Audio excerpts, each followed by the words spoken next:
Good afternoon, everyone. My name is Jonathan Ordonez, and I'm the Multicultural Program Assistant here at Nami, New Jersey. I would like to give a special thanks to my technical producer and Associate Director, Jennifer Hughes. Welcome to NAMI's 2022 Multicultural Conversation webinar series, proudly sponsored by Amerigroup. For over 20 years, Amerigroup has been committed to the health of all New Jersey communities through strategic partnerships with organizations like NAMI. Amerigroup is actively addressing social determinants in a conscious effort to minimize health disparities for underserved and minority populations. NAMI New Jersey is committed to serving New Jersey's most diverse communities. We represent the interests of all people affected by mental health, regardless of their age, gender, race, ethnicity, national origin, religion, ability, language, socioeconomic status, sexual orientation, or gender identity. With these conversations, we aim to bring more awareness to the relationship between mental health and culture. In today's conversations, the value of culturally sensitive mental health resources, we will reflect on and discuss the impact of information previously presented in our multicultural conversations. During this webinar, there will be opening statements from NAMI New Jersey's Board President, Mark Williams, and our Executive Director, Meredith Mason Blaum. Our multicultural program leaders will also be joining us. Maggie Luo serves the Asian American community through the Chinese American Mental Health Outreach Program, also known as CAMHA. Lisa Powell serves New Jersey's African American community through the African American Mental Health Outreach, or ACT Now. Bina Bhatkar serves the South Asian community through the South Asian Mental Health Awareness Program in New Jersey, also known as SAMHAJ. And last but not least, Nelly Barredo serves New Jersey's Latino and Hispanic community through NAMI and J en Español. Through a discussion and Q&A, we will emphasize key points from the previous webinar conversations, which support our efforts to provide mental health education and support to diverse communities throughout New Jersey. You can read our speakers' full bios at our website at naminj.org. We hope that with these conversations, we will bring more awareness to the relationship between mental health and culture. Before introducing our Executive Director, Meredith Blaum, I would like to thank our Board President, Mark Williams, for sharing a pre-recorded message with us today. The work he and the rest of the NAMI New Jersey Board do for the communities in our state is continuously making a change in the lives of New Jersey residents touched by the hardship that is mental illness. Now, without further ado, a message from Mark.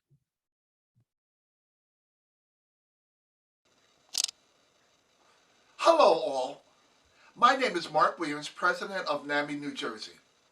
On behalf of myself and the Board of Trustees, I would like to extend a hearty welcome to today's Multicultural Conversations webinar. I want to begin by acknowledging the outstanding work of our NAMI New Jersey staff in putting together this webinar series. The commitment displayed by our staff, affiliates, and volunteers towards our DEI initiative to cultivate an environment of inclusivity and a culture of belonging speaks to the very heart of our values. That NAMI New Jersey is strongly committed to the principle that all individuals, including communities of color and people with mental illness, should be treated with respect and dignity and deserve equitable health outcomes and full inclusion. And that as an organization, we are fully committed to participating in conversations and activities that aim to reject racism in all its forms. We recognize that it is not enough to deliver culturally diverse resources, but additionally, there must be an awareness of the construct of cultural humility organization-wide. We are on a journey of commitment to a better understanding of ourselves in relationship to others. This African proverb, I believe, captures the spirit of what we are trying to achieve with our Multicultural Conversations webinar. If you want to go fast, go alone. If you want to go far, go together. It is my sincere hope that you will join with me, our Nami, New Jersey family, as we fulfill our commitment to the development and implementation of strategies and best practices that help to dismantle immediate and systematic barriers to the equitable delivery of resources that improve the lives of individuals and families affected by the challenges of mental wellness. Thank you very much and enjoy the webinar.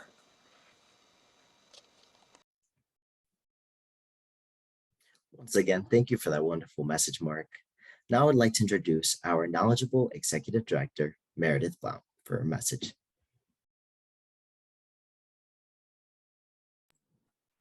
Thank you, Johnny, and thank you, Mark, for that amazing message. On behalf of Nami, New Jersey, I want to again thank Amerigroup for enabling us to host this multicultural webinar series. Through this series, Nami, New Jersey was able to build on our 15+ years of multicultural outreach and take a deeper dive into the challenges and opportunities when you look at mental health through a cultural lens. I also want to thank our amazing team, Maggie, Bina, Nellie, Lisa, and Jen, and more recently, Johnny and Mariam, for all the dedication that they put into the series. Our core multicultural team did not look at this as just a task to do. They owned the series and dove deep within their programs and cultures to identify topics that were important and timely. Their passion and commitment has made this series more than we could have ever imagined. I encourage you to go to our YouTube page and watch any webinars that you may have missed. There you will find all of our webinar series and important discussions and conversations like addressing systemic barriers in diversity and mental health care, a discussion on advocacy, culture, and mental illness. Same hope, different pathways, recovery is possible. Our very first webinars completely in Spanish, and so many more. This series has enlightened and motivated, and today's webinar proves to be just as engaging. So let the team get to it. But I want to thank you for being here. Thank you for your understanding and supporting the ideas that culture is important to the conversation in the mental health community. Thank you. Back to you, Johnny. Thank you so much, Meredith. The work you and the rest of the Nami, New Jersey staff do is truly inspiring. Before we get to our discussion portion, I would like to introduce our multicultural program coordinators. So we have Maggie, Bina, Lisa, and Nellie. Now, my first question will be to the group as a whole. Since the commencement of the Amerigroup grant, we have had many webinars. There we go. Our first was Mental Health and Communities of Color, to our most recent, a discussion on advocacy, culture, and mental illness. Where have we been and where can we go together? Have you found to be the most impactful to your target community? I'll start with the African American community. So Lisa, I'll direct the question to you. Yes, thank you, Johnny. First, I would like to say is that all of the webinars were phenomenal and resonated with the communities. The webinar that was most impactful to the Black community was the Worth in the Work. This workshop was in honor of Juneteenth, which is now a federal holiday celebrated on June 19th. The takeaway from this webinar is the vision of hope and overcoming obstacles. It is also the history behind the day and what steps need to be taken in order to continue to move forward and heal the community's mental health. Thank you, Lisa. I agree with you that the addition of Juneteenth as a federal holiday was necessary, and it was a step in the right direction for people who have been fighting for this for so long. Thank you. Maggie, what webinar resonated with the CAMHOP members the most? Thanks, Johnny. And as Lisa said, the series as a whole is invaluable to our diverse communities as it brought the critical topic of culture and mental health to the forefront. And I would love to highlight this specific webinar titled Academic Pressures and Mental Health Among Immigrant Families. which is especially relatable to many of our Asian American families, especially the Asian immigrant families parents who grew up with sets of values that may add undue academic pressures to their young loved ones' lives. And it was wonderful to have Diana Chow, who is such a transparent and insightful young adult, to share her journey, her wisdom, as our young people could relate to her struggles. And then on that webinar, we heard also from Dr. Dhingra to share his research, the insight and empathy to help struggling families walk out this frustrations and disempowering practices. And we heard very good feedback from our communities about that webinar. So I'd love to highlight that. Thank you, Maggie. As a first generation American and coming from an immigrant family, I can say that I can relate to those academic pressures. And I also found that webinar to be very insightful. I ask that our viewers please put any questions that they may have in the Q&A chat box at the bottom. Thank you. Nelly, this next question is for you. What webinar did you find to be the most impactful to the Latino and Hispanic community? Thank you, Johnny. All webinars were very informative and had a big impact on our communities. And if I had to choose, I will select From Darkness to Hope, De la Oscuridad a la Esperanza, which I have also had the opportunity to present in Spanish. In this webinar, the panelists share with us their experiences and their learning about their journey and how to put this into practice in our daily life.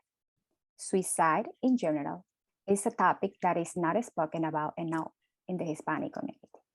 So being able to have this conversation was a step in the right direction. As you can see here, we are sharing a table from SAMHSA, shows suicidal thoughts, plans, and attempts in Hispanic young adults and adults. We can see how the rates have increased from 2009 to 2019. We can also see that this has been an ongoing problem in our community, as suicidal ideation does not discriminate. It is important to talk about this topic to raise awareness and reduce this shocking statistic. In the United States, 18.3% of the community is of Latino or Hispanic origin. Of this population, more than 16% have said they have some type of mental condition.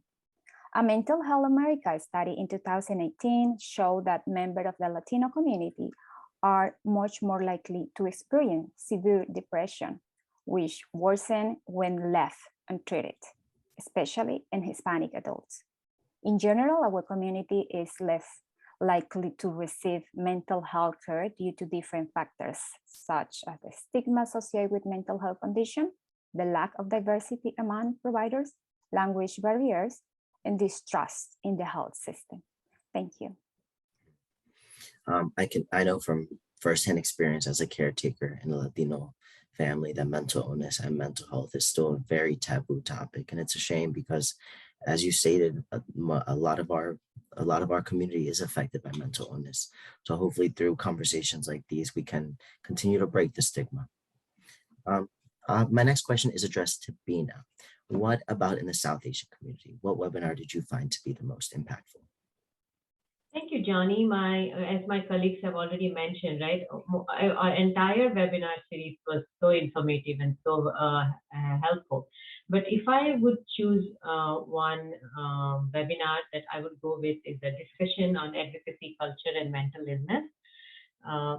This webinar was very impactful because we talk about the advocacy. Advocacy is very important, and this amazing knowledgeable speakers like Juliet and Arnold, who are very much into advocacy in themselves and very involved with 988 process and all that. So they shared their experiences and they shared stories.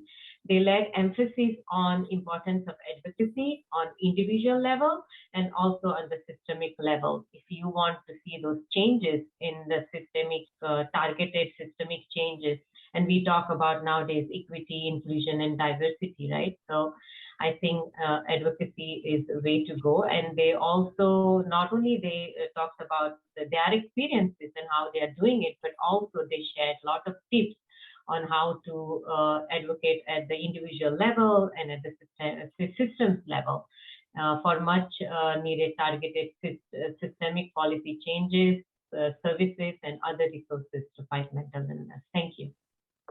Thank you, Bina. That actually is a perfect answer because it leads us right into the next question. My next question is for the group, and it is, in what ways do you believe BIPOC communities can advocate for services to better meet their needs? And for our viewers who are not aware, BIPOC is an abbreviation for Black, Indigenous, and People of Color.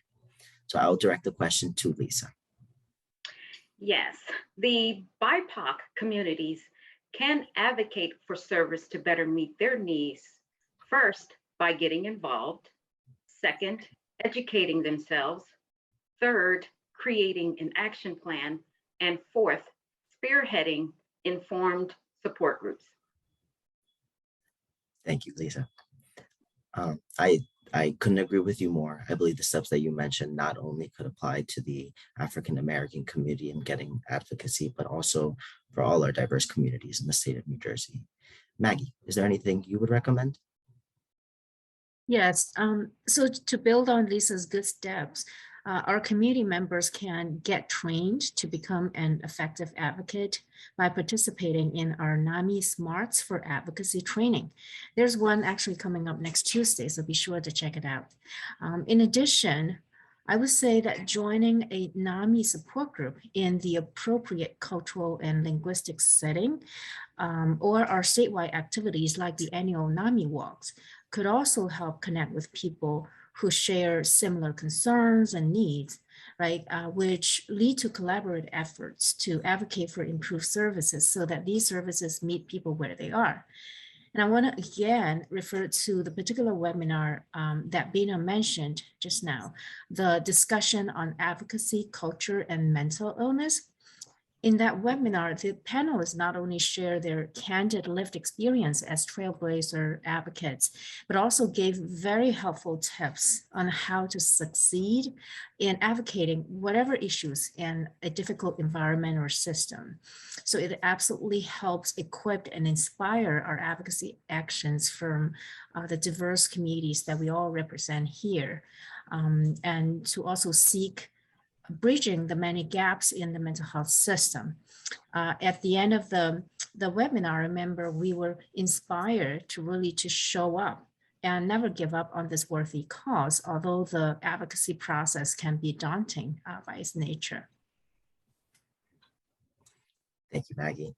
I recommend our viewers, as Maggie said, get involved in our multicultural groups and our support groups. And also you can go to the Nami, New Jersey website, and there you can see the webinar that Maggie recommended.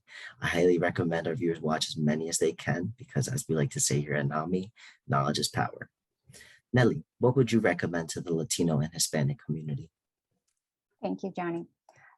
Diverse community can advocate from themselves by joining forces with organizations like Nami that want to hear them out and implement change in their community. Our constant contacts with them help us to identify their needs and allow us to contribute to possible solutions that may benefit them.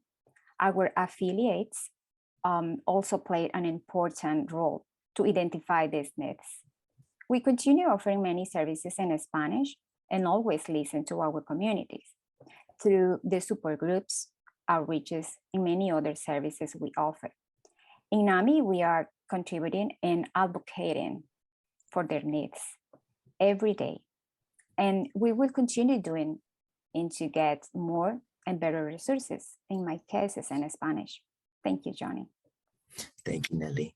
As a Latino Americano, I believe it is crucial for our community to advocate for themselves, especially with such an increase in the Latino community that we've had, and having language be such a barrier. It's important that they advocate for themselves and seek culturally competent treatment. Bina, is there anything else you would like to add? No, I think my colleagues have pretty much covered it all. So yeah, thank you. All right, thank you, Bina. So Lisa, my next question is for you and is about NAMI in general. And what additional areas that impact mental health do you see NAMI New Jersey providing support to the African American community?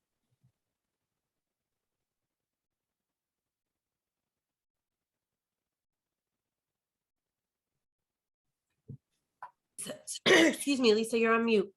Yep.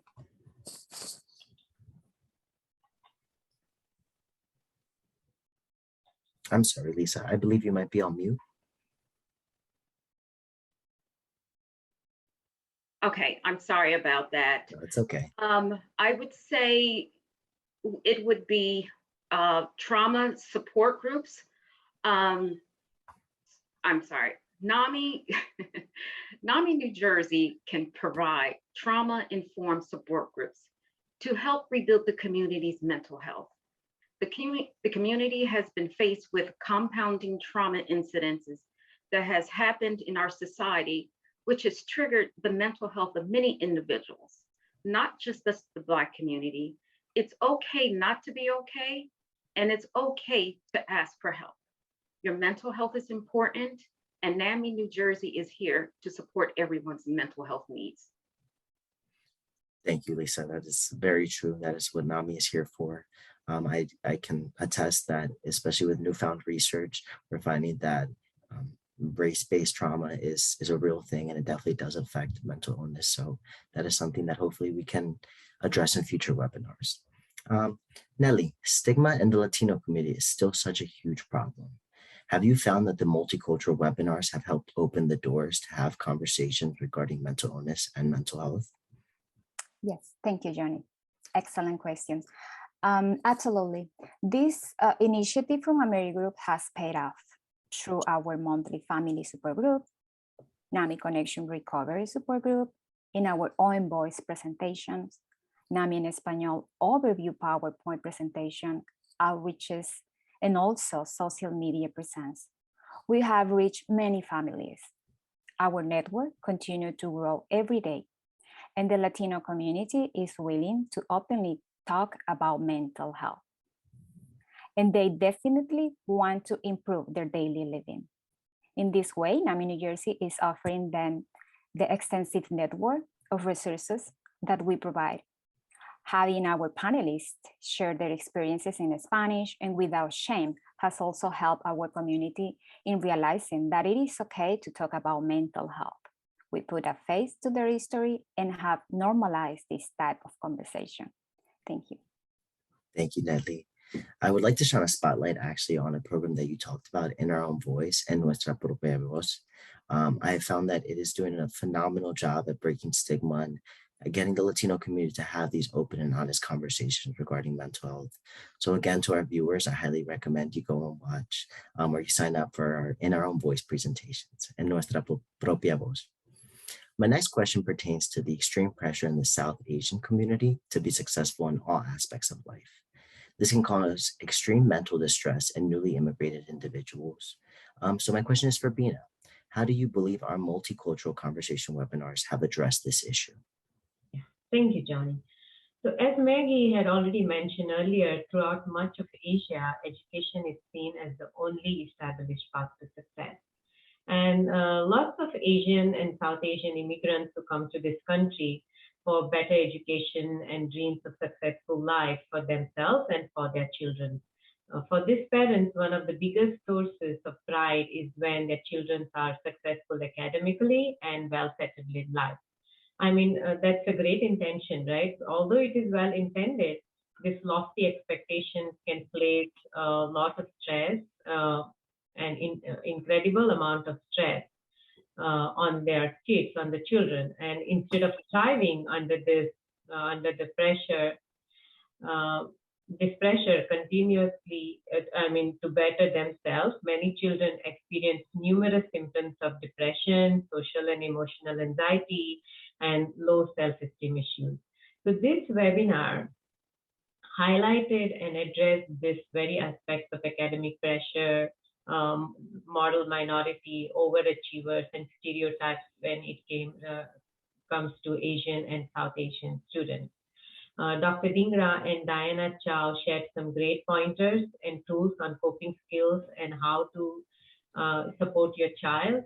For instance, where Dr. Dhingra mentions about expecting children to succeed is a great value to have, but parents must remember that success can have many different definitions. And also Diana talks about her experience and stereotyping Asian and South Asian kids and how you can break those stereotypes. So there are a lot of takeaways from this webinar, and Diana shares also a lot of tips on how she, was able to kind of take that and work on it. And also she talked about how parents can navigate the system, talk to the teachers, tell them more about their kids.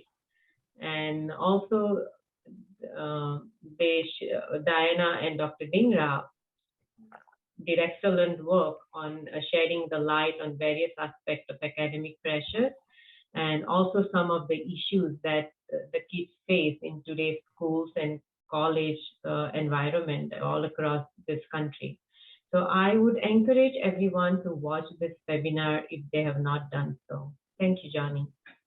Of course, Bina, I couldn't agree with you more, especially with everything that we're finding out about how destructive a stereotype like a model minority is, especially for the Asian community. It's something that hopefully we can address. And like the webinar that you mentioned, I recommend our viewers go watch it to get a better understanding of how destructive extreme academic pressure can be on the youth of today.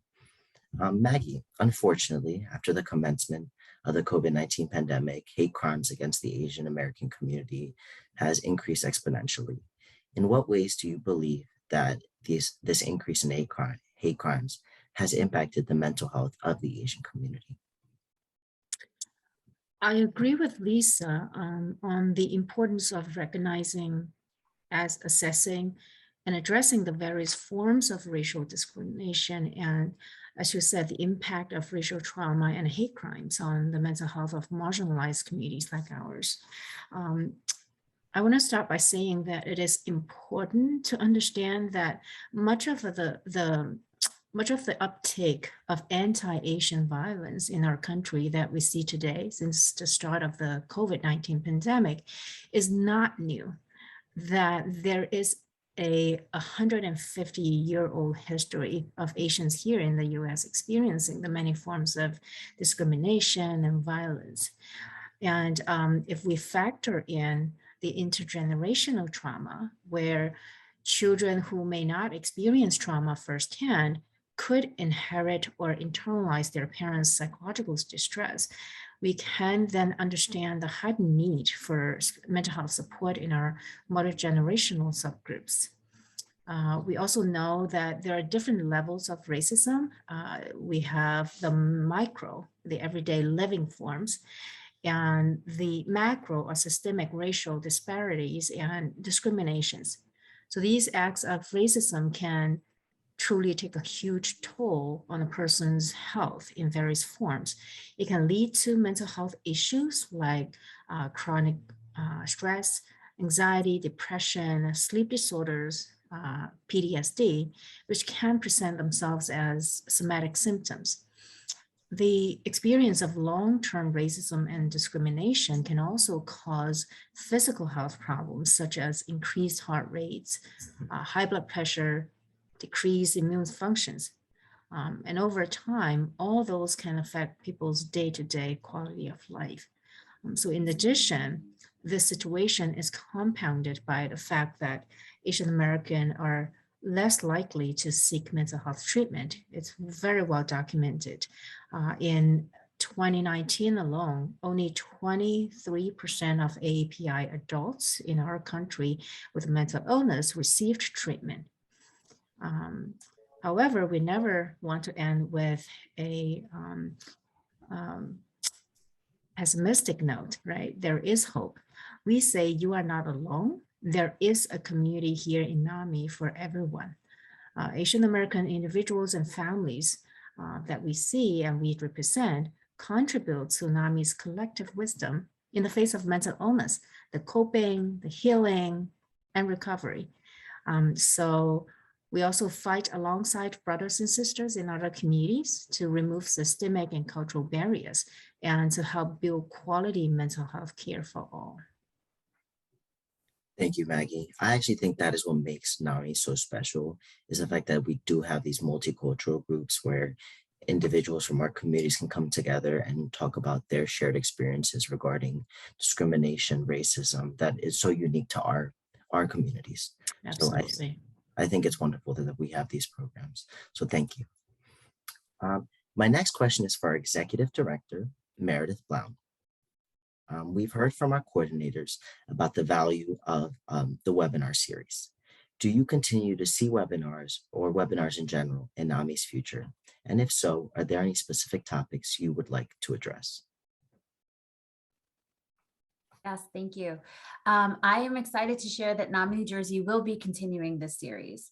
And while we've completed dozens of workshops on so many important topics, there is still so much more to explore and highlight and discuss. And I encourage our participants in the webinar now to put some of your ideas for future webinars into the Q&A, into the chat, so we can help, so we can look at them in the future. But for future webinars, we'll be looking at both new topics for existing outreaches while looking to enhance and expand who we're actually reaching out to. So some topics we're looking to toward, you've heard from our amazing coordinators, include generational trauma, veterans, and men and mental health within the cultural context. We are also looking to expand our footprint and include additional communities in our work. We have only just begun our work in some communities, and we're looking forward to expanding that work in the LGBTQ+ community, immigrant, asylee, refugee community, and the Muslim American community, and so many more. So we have a lot to go, and I ask you to join us on the rest of this journey. So thank you. Thank you so much, Meredith. I look forward to seeing all the webinars, and I hope our viewers stick around to see them as well. My last question is addressed to the group, and it is, was there a specific topic regarding mental health in your designated community that you wish to address in future webinars? And I'll direct the question to Lisa. Yes, I suggest focusing more on suicide awareness and prevention. The suicide rate has increased dramatically among African Americans. The news is horrifying. And anything that is perceived as mental health related, is considered taboo in the community. And people see mental illness as a sign of weakness. So they press on, and they struggle with their problems internally until they cannot bear it no more. So suicide awareness and prevention is a definite topic of discussion. Thank you, Lisa. I couldn't agree with you more. I think suicide prevention is something that we can definitely address in future webinars. And as we saw with Nelly's statistic, it's not only affecting the African-American community in the United States, but also the Latino community. So I think it would be a topic that would benefit all our diverse communities. Again, this topic would be relevant to all of us. Bina, is there a specific topic you would like to see addressed in future webinars? Yeah. Thank you, Johnny. Yes, I absolutely agree with what Lisa said just now. And unfortunately, even in South Asian communities, we have seen an uptick in with South Asian adolescents, high schoolers, and college kids about suicide in recent times as well.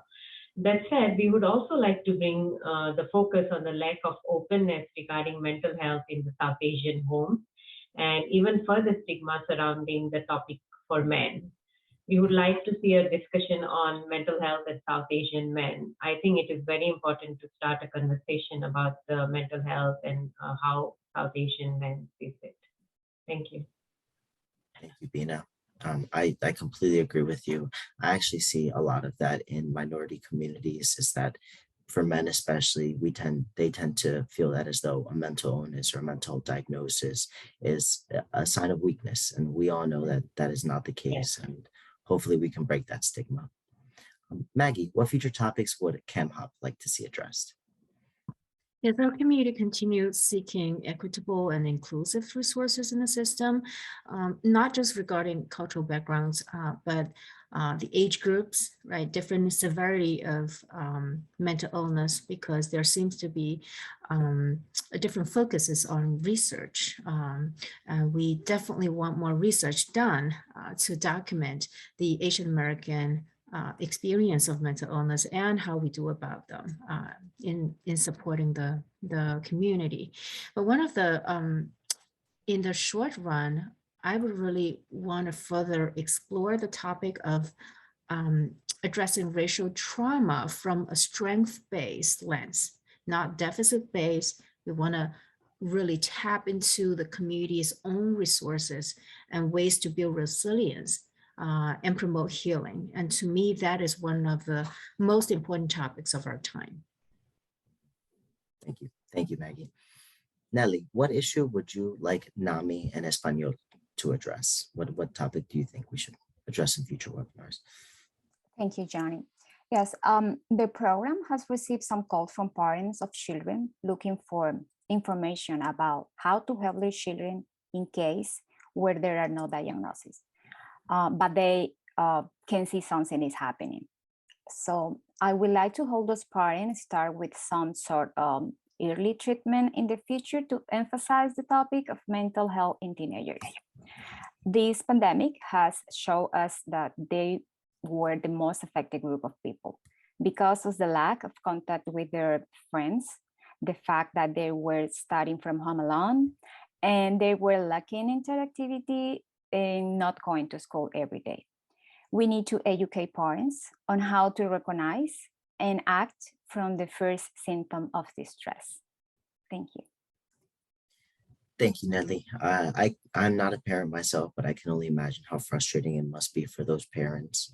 The pandemic has shown us that mental illness not only affects adolescents and young adults, but also children. So I think it's wonderful that we at NAMI offer resources and courses like Family to Family, which provide caretakers and parents with information that is necessary to treat a loved one with a mental health condition. I would like to thank everyone for their discussion, for the wonderful discussion, and we will now be responding to questions in the Q&A chat box.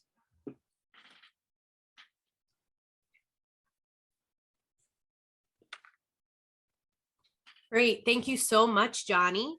I'll pass it over to Jen. Sorry about that, No Jen. problem I'll at pass all. it over Thank to you so much. And thank you to all of our attendees. We do have some questions that are coming in, and please continue to ask questions about our programs, about anything that you would like to know more about the series. To start, we have a question pertaining to the Black community. How can community members and family members gain access to resources if they have not been diagnosed with a mental health condition? Suppose they are on the spectrum of another disorder, such as autism. Where can a person go to be diagnosed? If diagnosed, is it confidential? And this is a question I'm going to actually ask all of our panelists who would like to respond, because this can apply to, I think, multiple groups as well. Would anyone like to respond? Or Lisa, if you have one specifically for the African-American community? Well, Jen, well, to the audience, I would first say, start with Nami, New Jersey. And with our valuable resources, we can definitely connect individuals to our contacts. And I'm sure that our contacts would be a valuable resource for them. And if I may add to that. Yes, so I would say that usually, because autism is a developmental disability, when the symptoms were presented, it is usually during the school age, right? On the younger end. So I would definitely recommend that parents reach out to their school system, because every public school system is equipped and strengthened with resources in that regard. I would say that to put your request of evaluation in writing, to the school, and their child study team would definitely reach out to set up a meeting, hopefully within 14 days. Then, they can discuss the eligibility of evaluation. And when public school system conduct the evaluation, it would be a comprehensive and very tailor-made to the child and the town they live in regarding resources. And best of all, it's free to the family. So I would definitely start from there. And there are a lot, like Lisa said, Nami, New Jersey does have a host of referral resources that we can refer families to. And I want to mention the support group environment, because even though our NAMI support groups are not illness specific, we definitely see some parents with adult children or sometimes minors with developmental disabilities and overlapping mental health conditions. So I want to highlight that resource. Thanks, Maggie. And also you can reach out to your county special child health services. So thank you for mentioning that to our participant. But I also just want to answer the one area of the question, which is, how can you gain access to resources if you're not being diagnosed? And so just like Lisa said, please come to NAMI New Jersey first. On our website, we have pamphlets and information. You do not need a specific diagnosis to come to our programs, to come to our groups, to get support. So if you're waiting for like the word, to get support, a lot of times, something is going on, but you may not know exactly what it is or what it's called or where to go. Come to NAMI. You don't need a specific diagnosis first.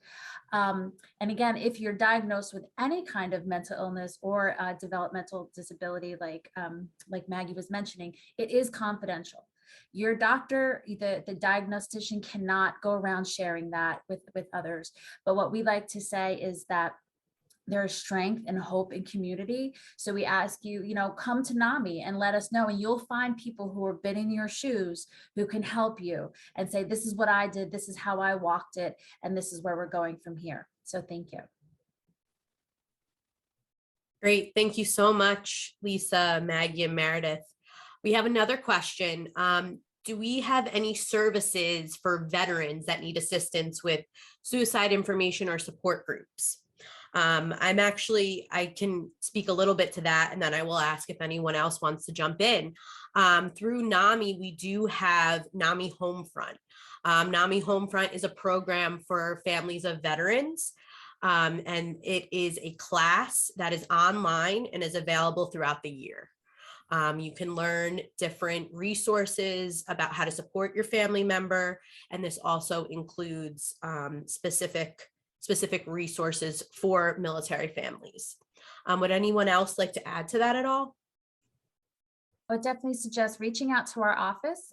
We do have booklets made by the state of all the different veterans programs, and the VA is getting much better with a lot of different programming and resources. So reach out to our office. We can mail you one of those booklets, and there's lots of confidential VA resources now as well, which is a huge benefit to the veteran community. Thank you so much. A comment that we have is that we need to bring more discussion on communication within families. And I think all of our panelists definitely talked about that briefly, that communication is so important between families and our loved ones. Another question, how can NAMI New Jersey partner with schools in helping to support mental wellness? So I'm going to direct that to Meredith as the executive director. Great, thanks, Jen. So there's a lot of different ways that you can partner with your local schools to promote mental wellness, and definitely reach out to NAMI New Jersey for any of these ways. We have programs, we have information, we can table. So a lot of times, even there's like parent-teacher associations or parent-teacher organizations. We can come and do a presentation for for the Parent Teacher Association. We can come in, we have a program called Ending the Silence, where we can do presentations both for the children, the teachers, and the parents at different times to talk about what is mental illness, and that it's something that you need to speak with other people about. We also have a program called Educating the Educator and Every Mind Matters. And this is where Nami, New Jersey goes into the schools and works with teachers, paraprofessionals, security guards, cafeteria workers, administrators, to talk about what is mental illness, how do you identify it, and if you think there's something going on with a child, what do you do? So it's really an educational program. So there's a number of different ways that NAMI New Jersey can work with you, and we have local affiliates in every single county in the state, and we can absolutely get our local affiliate wherever you are to get there as well. So we also have, just got a message that we also have family to family and family and friends. So these are also other ways to get the communication to families and schools about what mental illness is, what are the best ways to help, and how do we move forward from there. Thank you. Thank you so much, Meredith. Do any of our other coordinators have anything to share about that, or we can move to the next question? All right. Real quick, let me jump in. There is a question that's related. Is there training to become Ending the Silence or Educating the Educator presenter? Yes, there is.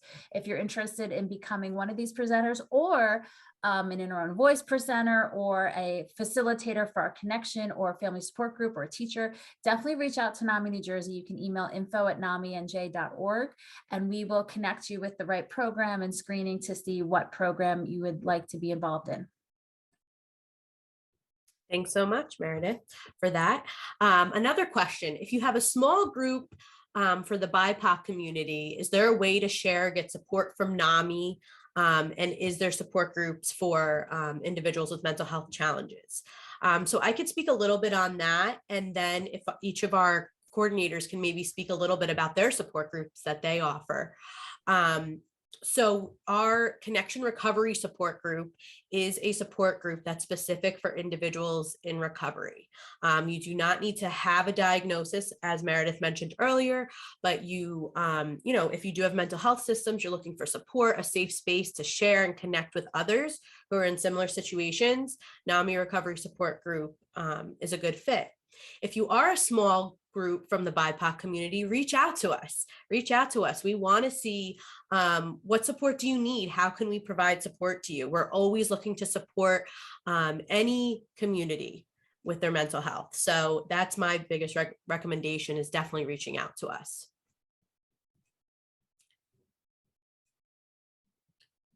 Can Nellie or Bina or Lisa or Maggie speak a little bit about your support groups a little bit more, so that this this question, you know, they can get to know our support group environment a little more. Thank you.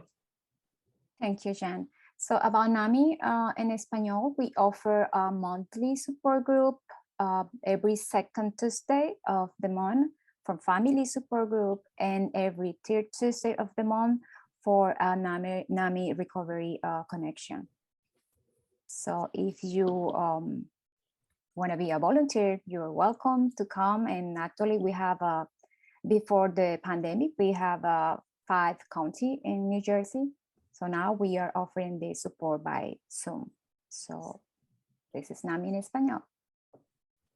And I can also add to that, Jen. So as a NAMI en Español support group facilitator, I would just like to let our viewers know that the support group is completely in Spanish. So there is no language barriers. If you are not fluent in English, you do not have to worry. All the facilitators are fluent completely in Spanish. All of the resources that we offer, that we provide to you, we will translate it for you as well in Spanish. And it is a safe space. So if you don't have to worry about everything is completely confidential, and yes, it is 100% in Spanish. So for all of our non-English speakers, you are more than welcome to join our NAMI en Español support groups. And I want to mention about the Camp Hub ones. So besides the host of English language connection group offered by Camp Hub, we also have a Mandarin connection group on the actually tonight, for Thursday night. And also the family support group. There are 2 of them every month. And I do see one of the questions very good about really supporting the mental health for working adults who are caregivers. That is what NAMI is here for, because actually most of our support groups are being conducted in evening time. So that really accommodate the availability of our working caregivers. We do understand the demands that are in our life. So that's why we offer so many. There's no wrong door. Just come in to join a group. It could be daunting to start, but like many of our families' testimony is, once you are here, you are part of NAMI. Okay.